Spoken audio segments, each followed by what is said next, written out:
Good evening, everyone.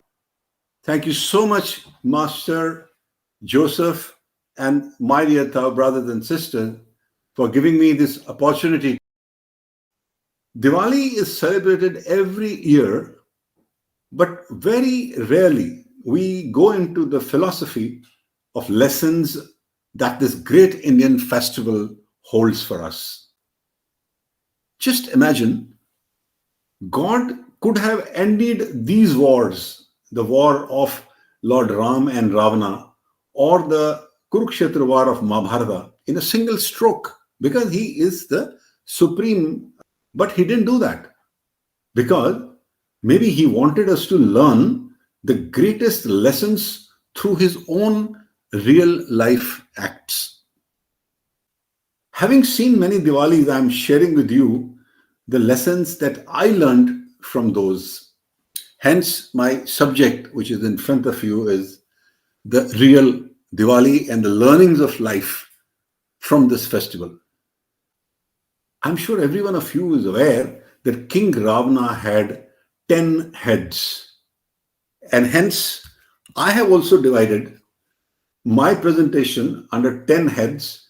The first one is the festival of lights and colors. Diwali is also called Deepavali. It means a row of diyas or row of light. It is also to celebrate the victory of light over dark and good over evil.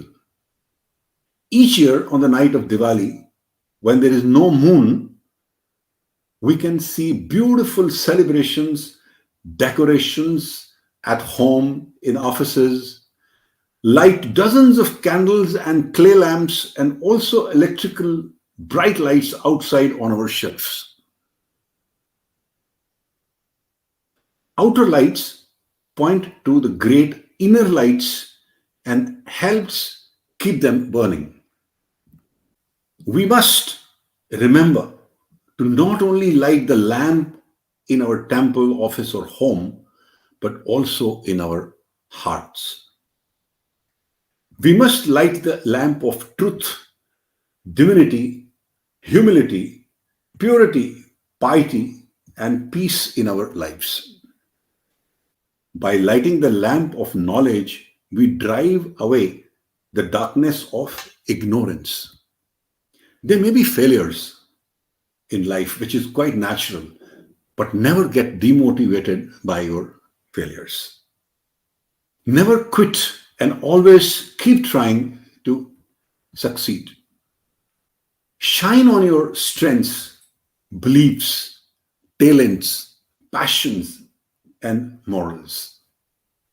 On Diwali, many people begin the new checkbook and put the last year's accounts to the rest. Businessmen also checks their balance sheet, right?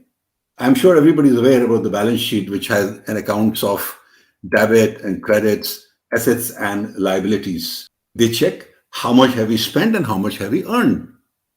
But the most important point, what about our own balance sheet of life? When was the last time we assessed our minuses and pluses, our strengths and weaknesses, our good deeds and the bad ones? In the same way, we must assess the balance sheets of our lives. Look at the year that went by. How many people did we hurt? How many did we heal? How many times did we lose our temper? How many times did we give more than what we received? Let us truly examine ourselves as carefully like we examine our books of accounts. The fresh check which you get, do it to the God, put it in the holy feet.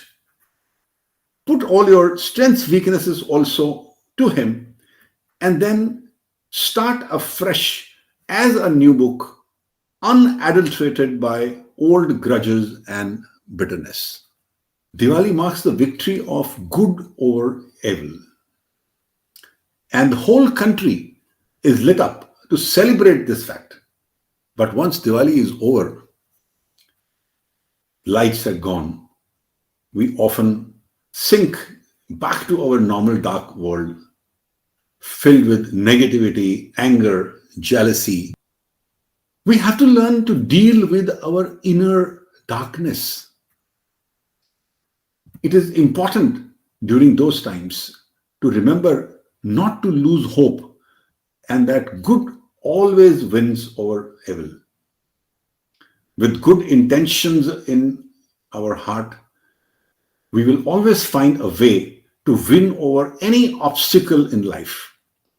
I still remember every Diwali, my mother would do a deep clean every drawer and close it in the nook and corner of our house, which she even does now very meticulously at the age of 90. Here is her picture. While she was working on Diwali, I captured that. In our professional life also, we take time out to clean the desk, email, folders, etc. It reduces clutter and enhances our productivity. Now, how about edit and organize our mind, which is most important of all? Rekindle hobbies, start a workout, meditation, and spirituality every day. By small prayers to the God, the kind of inner peace we get that will declutter our mind and our heart from all the problems of our life. The recently gone pandemic has taught us some important lessons, especially on the importance of focusing on the holistic and mental well-being. Diwali brings together people, right? Even the people whom we have lost touch with. Wishing Happy Diwali personally over social media reaches a peak at this time. Diwali teaches us that man is a social animal and people are important. How much even we might fight, otherwise struggle in our daily lives, handling people, the agony which we have. But every year definitely gives us a chance to forgive, to forget, and make up with others. Every day is not Diwali. This is the popular saying in India, right? It means these festivals are high points in our lives. But we cannot remain there all year long. Diwali teaches us that we have to do what is needed when there is a need. But we also need to get back to the balance and stability once Diwali is over. Whether it is spending, making noise, polluting the atmosphere, or even eating. You can't continue to eat what stuff we eat in Diwali because it's quite heavy. Everything is about balance, and Diwali teaches us to always strive for the balance and harmony. Never to get into excesses and imbalances in life because everyone belongs to us. We share a lot of gifts, Diwali is when friends and families exchange gifts as symbolic to their love and affection. Our thoughts are that a gift is something which comes in a box with fancy wrapping paper around it. Fill homes with strong foundation of love, values, truth, culture, tradition, and spirituality, thereby giving the everlasting Diwali gifts to your friends and folks. As professionals, we may develop the act of giving by coaching and mentoring the young generation.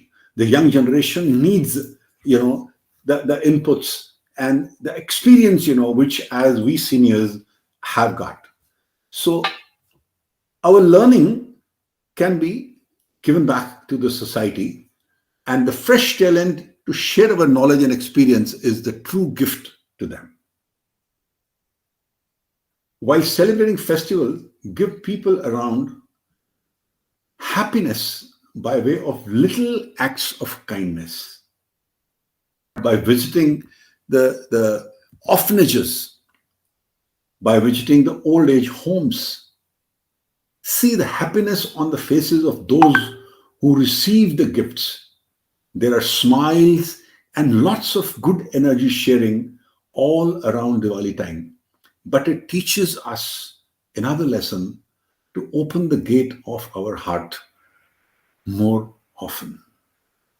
Mahalakshmi Pujan is one of the most important aspects of Diwali, as we worship the goddess Mahalakshmi, the goddess of wealth and prosperity. We pray to her for money, possessions, and material pleasures. This is not true wealth. This is not what makes us prosperous. We must pray to Mahalakshmi to bestow real prosperity upon us that brings light to our lives and sparkles to our eyes. We must pray for an abundance of faith and success in our spiritual lives, for the love of God and not for the worldly love. Everything eventually ends, right? And change is the only constant factor. Whether it is Diwali, Holi, Christmas, these festivals come and go. We get to understand that everything in life and on the earth comes to an end, including all of us. This knowledge that one day we will be no more could inspire us to do good, to do more. Wipe the tears, lend more happiness, give more, leave behind good rather than the bad memories. We can learn that in any situation, good or bad, it is eventually going to end. It is eventually going to change. Just to summarize, nothing is permanent in this life. If we know this hard fact, this is being said by Dalai Lama as seen in the slide, what is most important is being careful about your karmas. Even Ravana died because of that. It tells that while life is indeed a battle between good and evil, time decides what is good and what is evil. And those who fail to cater to the needs of the time will definitely perish. That's all about my explanation. Thank you very much for being with me.